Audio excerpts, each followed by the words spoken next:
Hey, coaches, and I should say hey to everybody else out there, football fans in general. Let me go ahead and tell you this. Dang, it's kind of heavy. Something heavy on that. Yeah, they came in last week. That's our 2019 right there. I just thought I'd show off and have a little fun with it. It's going to go up there with the other one. Right there. I got that over with. I was about to get a hernia toting that thing around. Now, today, welcome to episode 37, the Sean Alexander edition, number 37. Best thing to happen to Alabama football out of the state of Kentucky since Bryant left it back in the early 50s. All right, this episode here is a little bit different. We're going to deal with RPOs, and I know we've done RPOs before, but I've had some discussion with people. And I'm giving in to my man Buckets from the Johnny Buckets podcast with Thrift Behringer. You can get it anywhere you find podcasts. Episode 15 had yours truly on it. This week's episode 16 had one of our local sportscasters, the Jack Patterson.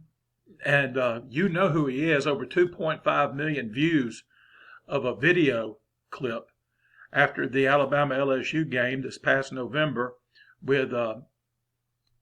I'm not a big fan of all those ESPN guys. I don't remember his name. Marty Smith. Yeah, Marty Smith. You probably saw it if you follow sports and on Twitter. It was all over the place. They interviewed him, and that was a great addition, too. It is the best pound-for-pound sports show going out there, and they do all kind of great stuff. And they actually had some live, original new sports to talk about after the race last week and that Skins golf match that they had over the weekend. So be sure to check them out. You can find them on Spotify, Apple Podcasts, Stitcher, anywhere you get your podcast. It's the Johnny Buckets podcast with Thrift Behringer. They're the ones that gave me the idea because I always said I'm going to aim it toward coaches, aim it toward coaches, aim it toward coaches. But there have been a lot of questions about RPOs. And maybe to some of the younger coaches or some of the even really older coaches like my age aren't into it, have questions about RPOs. Now, I'm not an RPO guru. I understand them. And I'm constantly trying to learn more about them.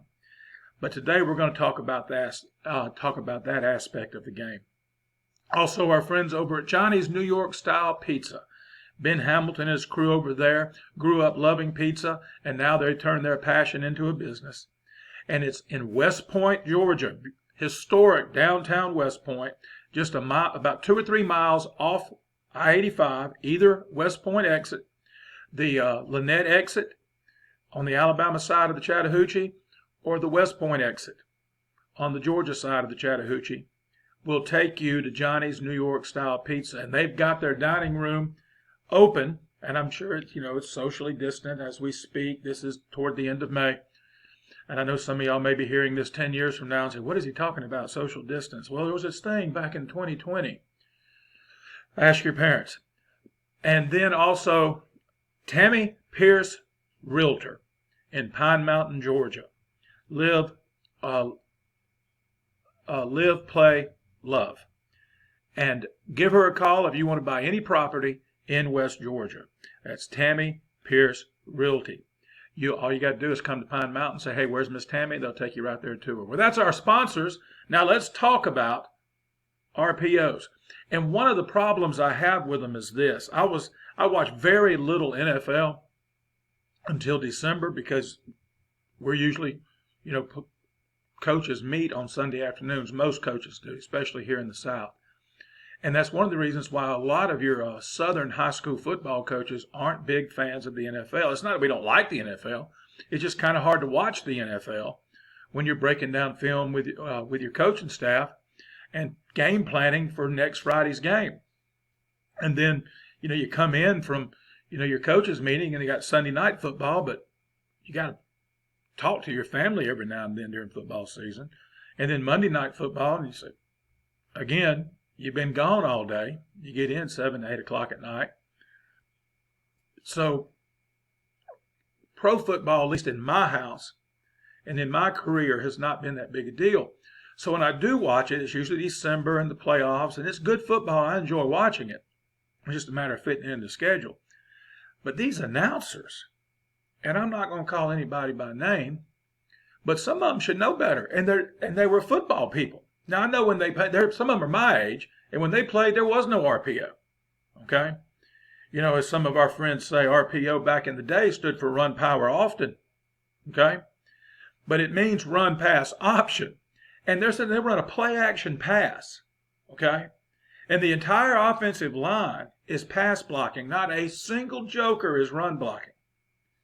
That's not an RPO. It's a PAP.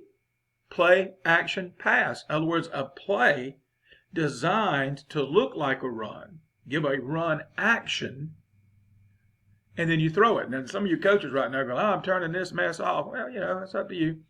But I'm going to build this when I share it on social media to be aimed at football fans. This particular episode, okay? Out of 37 episodes, you can give me one where I'm talking to the football fan in general that doesn't study it day in and day out the way we do, coaches. So bear with me as we go through this. All right, let's get into talking about some RPOs and what are they and how they differentiate from a play action pass. Now, first off, let me say what you run is not as big a deal. In other words, how you block it. Of course, most of what you're going to see on television with the pros and with the college game, sports fan, football fan, is going to be a lot of zone blocking. And zone blocking is good for, especially inside zone, because you're getting a double team here, okay, right here on this guy, and one of these will come off late to get that M. That's the Mike linebacker, okay? One of these linebackers you're going to read, and on this particular diagram here, we're saying it's the will linebacker. Now notice the quarterback, when he sets up, will be looking at the will linebacker, not looking at the running back. And if that will linebacker commits to right here, then the quarterback will disengage and throw to this slant route right here. And that's what they call them. You know, that's what the announcers will say. They hit him on the slant. If you watched Alabama with Tua, they did that a lot. Okay, and it's, you know, if you talk to the coaches, it's called a glance. What they call is a glance route. It's a little bit different how they do it. They got the outside release. You can see, got him releasing at an angle here. And he is going to release inside. It's not always on this line. He's going to read it to where the open is, run to the grass, to the green. And if that will linebacker commits to the run, when he sees that ball go into the running back's gut, then the quarterback will disengage and throw right here. You say, well, Coach, how does that differentiate from the play action pass? Well, here's how it differentiates. Okay, here's the difference. In a play action pass, these guys will be pass blocking. There will be nobody releasing to a linebacker late. Now, the ball needs to be released quick on an RPO before that guy. Now, I know some coaches that I've talked to that they'll have a call, a signal, a sign, and they'll tell the the line to release late to linebacker because we're reading this. I don't like that. And those of y'all have been watching my different shows, my different episodes, know I don't judge anybody for how they skin that cat. Okay? There's 1,001 ways to skin a cat. Now, the way I like to skin that joker is those linemen ain't got a clue. They're just run blocking their big fannies off. I don't like that idea of telling them, hey, this is an RPO.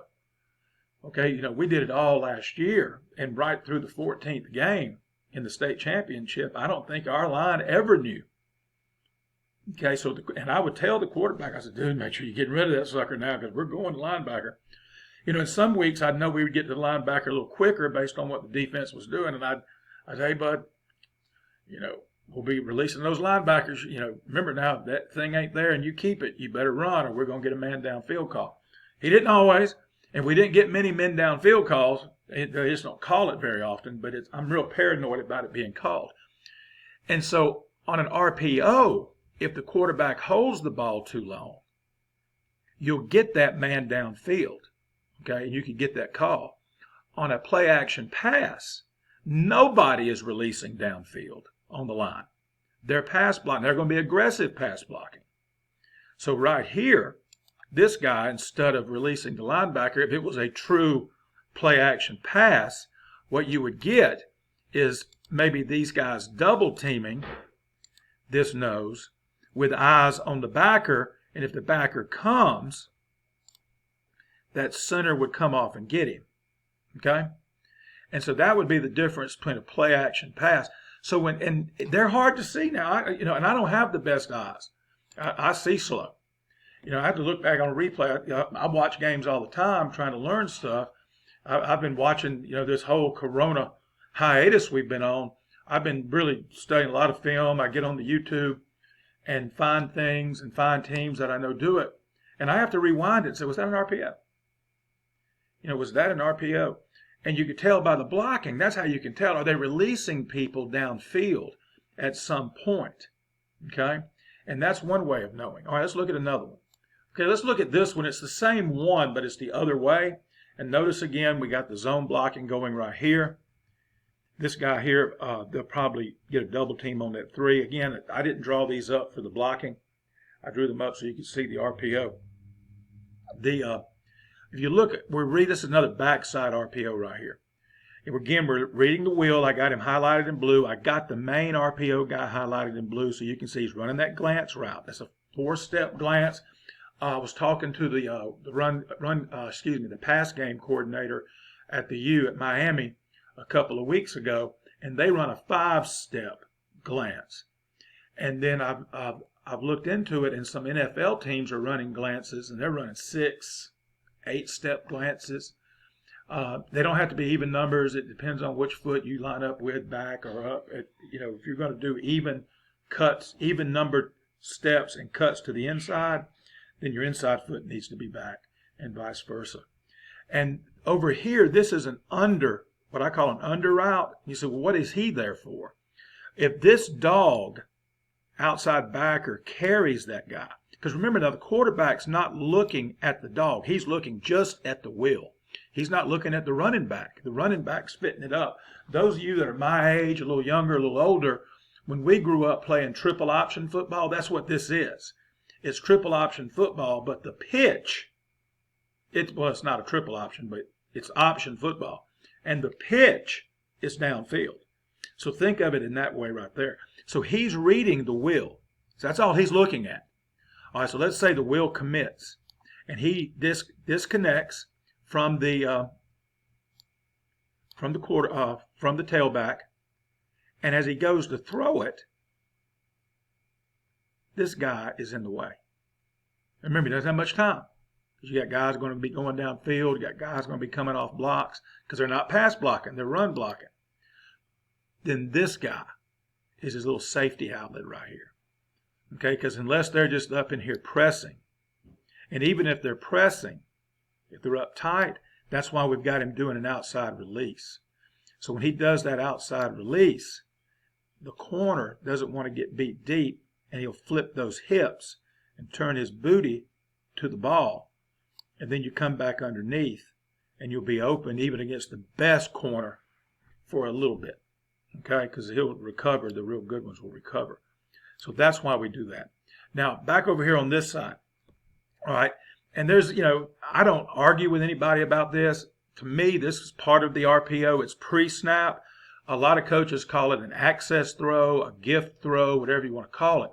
And in a lot of teams, what they'll do is they'll build in a little pre-snap right here to look for leverage. Can we get the ball out here?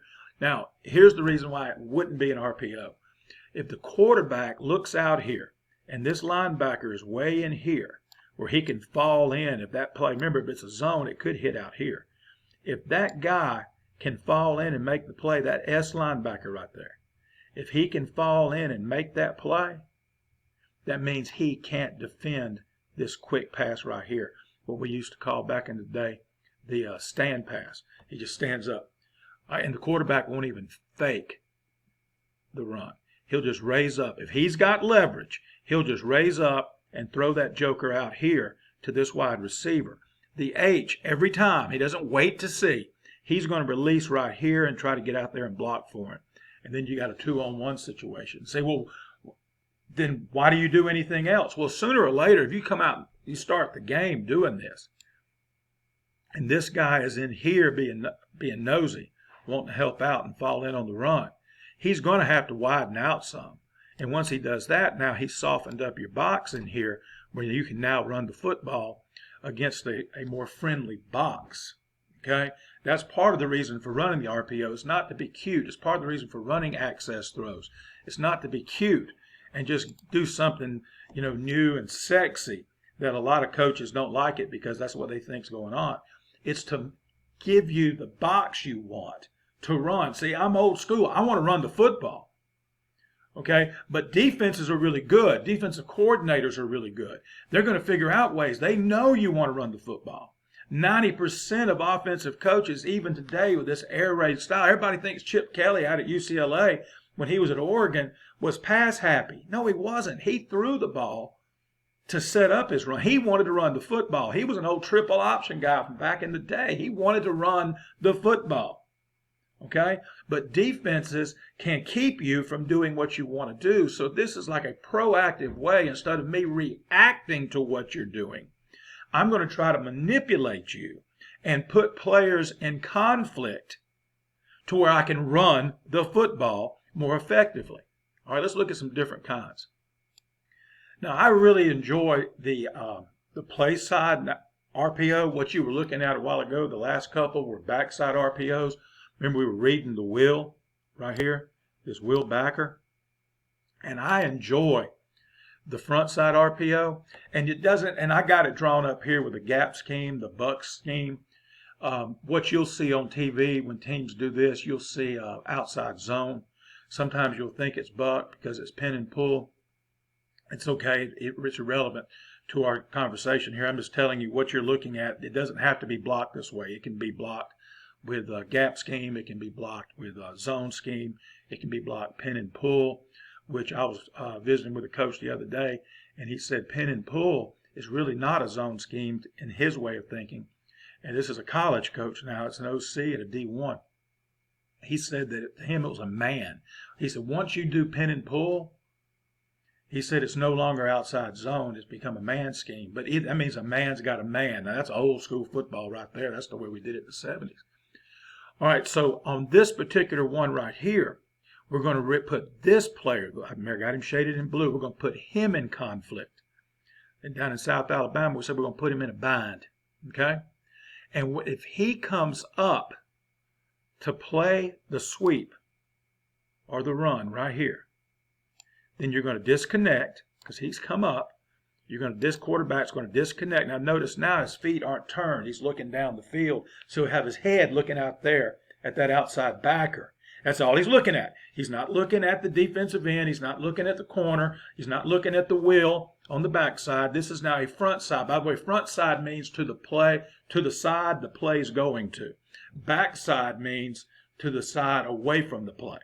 And if I'm insulting anybody's intelligence, I'm sorry, but I promised I would do an episode aimed at just football fans, and some of them will know this and some of them won't. All right, so this is not a backside. We're not reading the wheel. We're going to read this outside backer on the side that we're running to. And that's one of the reasons I like it, because now he's got to choose. He's got to pee or get off the pot, as we used to say. If he sits right here and takes away the number one receiver, the widest receiver doing same route, just a different receiver, running the glance, then you just give it, and you run your run play, whether it's a sweep or whether it's a buck or whatever it is you're doing. Okay, if he comes up, because his keys say if he sees that H right there blocked down, he comes up because that's what he's been taught to do. Quarterback disconnects, one step off the line, off that handoff line, raise up and pop that joker. All right, now you see this cat right here running the Z, running this out, this little quick out. Now here's why we do that. For whatever reason, let's say the quarterback misreads it or the defense does a great job. Let's say they got their corner right up here a little closer, and he comes in and undercuts that. And the quarterback's key is throw. Okay? He sees that linebacker come up and he goes, oh, there's my throw. And when he raises up, dang, there's the corner. Just redirect real quick, pop that joker out here, because now look who's out here. That's right, because the corner has come up and taken away the glance because he got tired of you doing it or he just saw that guy, or whatever. Now, one of the ways to stop some coaches, defensive coaches, I tell you they're a wily bunch now, is they like to go man, or they like to match the pattern. So what you may wind up seeing is you get something like this. He goes here. He goes here. Well, see, that's automatic, okay? Give. Now, what we teach the quarterback is, because they're playing games with him, we tell the quarterback, if in doubt, give to live. If in doubt, give to live. If there's ever any doubt on an RPO, you give the cockeyed thing. Okay, now the way I see it. Now, I know there's guys, I was talking to an OC 2 summers ago, and he had gone to visit with a head coach at a SEC Western Division team who's no longer there, so y'all can figure that out. And he said his RPOs were more like PROs, pass run options. He wanted to throw it first. And so that's a little bit different philosophy right there. But that's just, as I always like to say, it's like salt, guys. You season the taste. All right, let's look at another front side read. And I've noticed a lot of schools and a lot of teams doing this in the last few years. And we tried doing this a few years ago, and we didn't have great success with it in practice. I don't think we ever ran it in the game about 3 years ago. But this is a front side read, and it's an inside front side read. You're reading the play side inside linebacker, the Mike. See, he's shaded in blue. And the H is your cat here that you're RPOing with. And he's running something similar to that glance route. He's coming right here. And this is like, and some of you old heads like me will remember the old tight end dump. Very similar to that. Some folks like to do it and put this cat right here on the line. Okay? And attach him. Go old school tight end. Come out right here like you're going to block that linebacker. And then cut right here. And the quarterback is reading this guy. It's the same read. That's the guy we're putting in conflict. That's the guy they're going to put in a bind. And you got him coming. If he comes up, quarterback disconnects and throws the RPO right here to the H, to the tight end, however how you want to do it. Okay? Again, it's all about putting players in conflict. And some coaches will do RPOs, and they'll do RPO somebody away from the play. In my mind, and again, this is just my personal opinion, it's the best RPOs are the ones where you're putting a player in conflict, okay?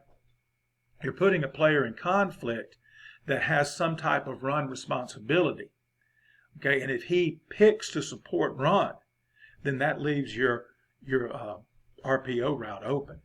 All right, look back here on the backside. It's another kind of leverage thing. This too is pre-snap. You'll say, well, coach, how is he going to read that if he's turning his back to it? It's pre-snap. That's a pre-snap out here to the left. This is a leverage thing. You're looking right here. If this guy's being nosy, and they do, and some coaches call that a 50-50 player. Some coaches call that an apex because he's splitting the difference between the tackle and the next receiver. And so what I'm saying is, and this is what I tell them, I said, an outside linebacker that's a 50-50 player, he's like a man that's got 2 girlfriends. He ain't got a girlfriend, okay? Either you play in the run or you're out there playing, either you can play in the box or you can't play in the box. But you get out here, unless you're just an exceptional player, you're not going to help out. But if he's so far inside, and this is, you got to practice this, and teams practice this. If he's so far inside that he leaves a 2-on-1 out here, then that quarterback won't even fake the run. He'll just take the snap, rise up, and pop that bubble right there.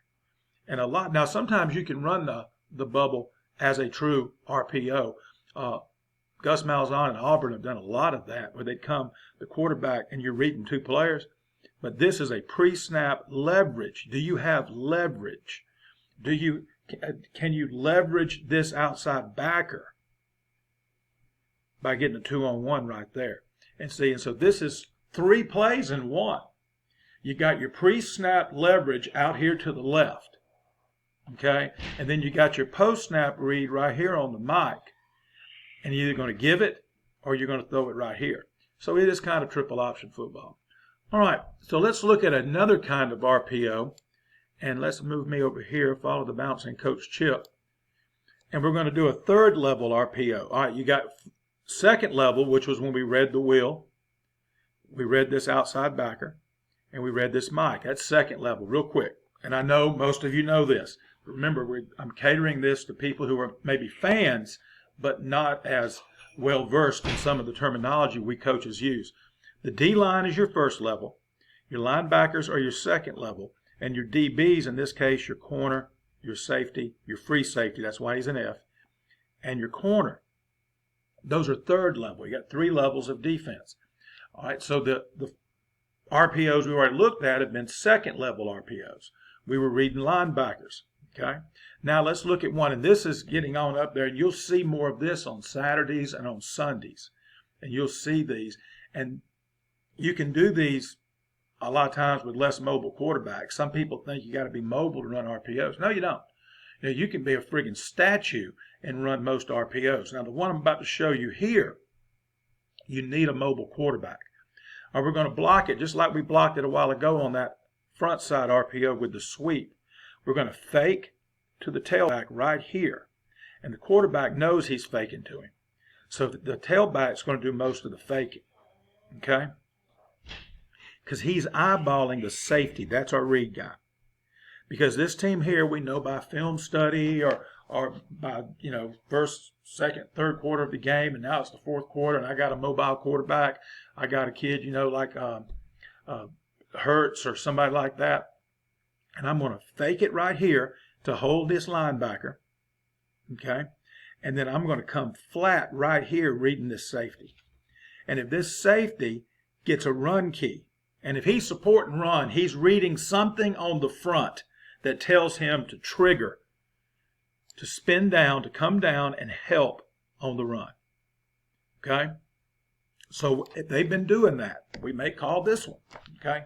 Now personally, we don't do this.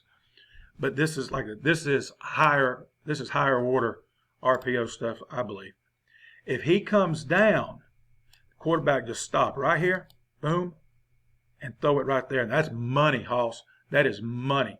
Because now you got this guy here is you do an outside release, make that corner flip his hips and run with his booty to the ball.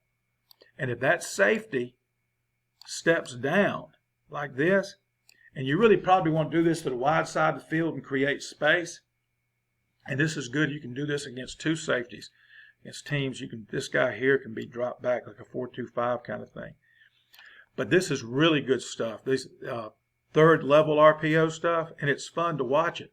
You say, well, how can you tell it's an RPO when you're watching it on TV? Again, go back to the blocking. As the ball is, right after the ball is thrown, if it's a true RPO, you're going to see linebackers coming off. It's not because they know it's thrown, not linebackers, you're going to see linemen coming off the linebackers. It's not because they're waiting for the throw. It's because the timing of it. The quarterback knows I've got so much time to throw it before I'm going to get my guys in trouble. And by the way, let me do a quick commercial for offensive linemen. When 99% of the time, when there is an illegal man downfield call, and it's one of the 5 big guys, we're not talking about a covered receiver that was ineligible. We're talking about one of the 5 big guys. 99% of the time, it's the quarterback's fault. He held on to the ball too long, or he scrambled around or something like that, and those guys are just trying to make something happen on a scramble. All right, but if it's a RPO and you've got a lineman downfield, that's the quarterback. Okay? Either that or it was bad design by the coach. It is almost never the lineman's fault on being downfield. And so to me, they ought to change that rule as what when the referee says number 67, ineligible man downfield on the offense. No, you say 67 was downfield, that's a penalty because the quarterback was trying to be a friggin' hero. So number 12 is the one that cost y'all that big play, and number 12 is the reason there was a penalty. That's enough of my commercial for linemen. Can you tell I've been coaching them for a few years?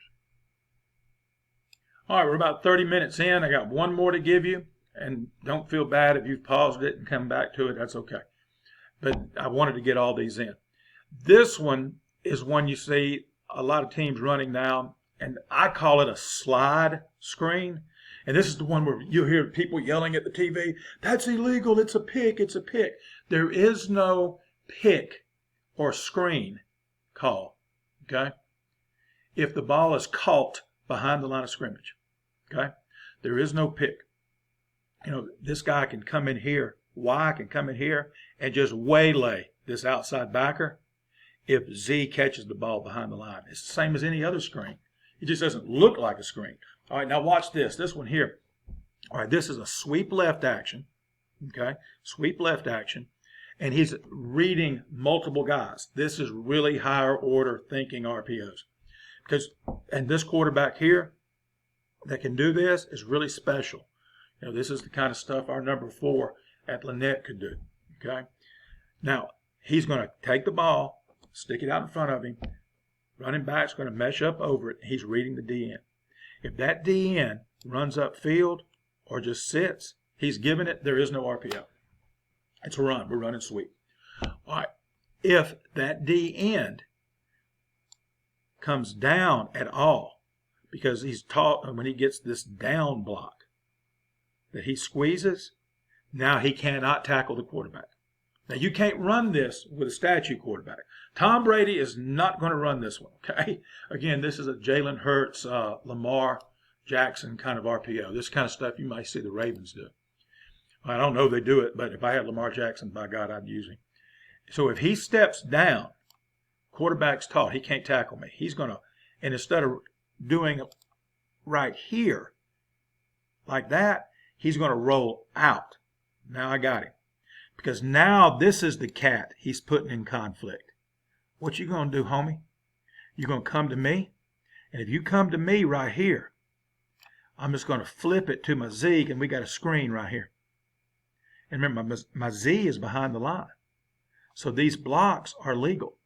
You say, okay, what if they're well-schooled, Coach? Coach Chip, what are you going to do if they do this? You already know the answer to that. If that linebacker runs with that Z, quarterback's going to keep it, run right there. And you know what's the next thing you're going to hear? The fight song. Well, that was it. That was a little primer on the RPOs and the difference in them. Every time a run is faked does not mean it's an RPO. You got to go back and look at the block. And guys, you know, I'm not a guru. I don't know everything there is to know. But even somebody like me that's been coached, about to start 35th year in coaching, and been hardcore studying RPOs for the last 6, 7, 8 years, even somebody like me has to rewind it and say, was that an RPO? Or just a very well blocked and well designed play action pass? A play designed to look like a run to trick a linebacker or a safety into coming up so we can throw it over his head. And so there is a difference. And you got to say, was it run blocking? And you watch, I'll tell you, one of my favorite teams, and now that they've changed their OC, I don't know if they do it or not. But Jim Harbaugh and I have something in common. All right, besides the fact we're Johnny Bucket's 2 favorite football coaches. All right, we both believe in pulling guards on play action pass. And so sometimes if you're watching like a Jim Harbaugh or a Coach Chip designed play action pass, it may look like an RPO because we like pulling guards on play action passes because linebackers flow to pulling guards, especially at the high school and college level. And so they're not always the same. Okay? Well, that was it. Listen, we're getting more and more good news. Talked with a coach in Tennessee who actually got to go on the field with his kids yesterday in groups of 10. And we talked this morning, and he's using some of the stuff that we've been talking about on here, and he's experimenting with it, and that really pumps me up. So he's my incubator up there in Tennessee. And things are getting better. The National Federation is putting out some guidelines for summer stuff, and we're hearing good things. I think came out of Massachusetts, one of the drug companies, about a vaccine, which is really going to go a long way toward getting butts back in the stands. I'm all for getting football back, but I also want mama and daddy and granny up there cheering for Junior. and I want the band there, and I want the band parents there, and all that. That's the whole pageantry of high school and college football on Fridays and Saturdays. So y'all hang in there. Remember our sponsors, Johnny Bucket's podcast with Thrift Behringer, Johnny's New York Style Pizza in historic downtown West Point. And if you're looking for property in West Georgia, you better be calling Tammy Pierce. Until next time, be elite.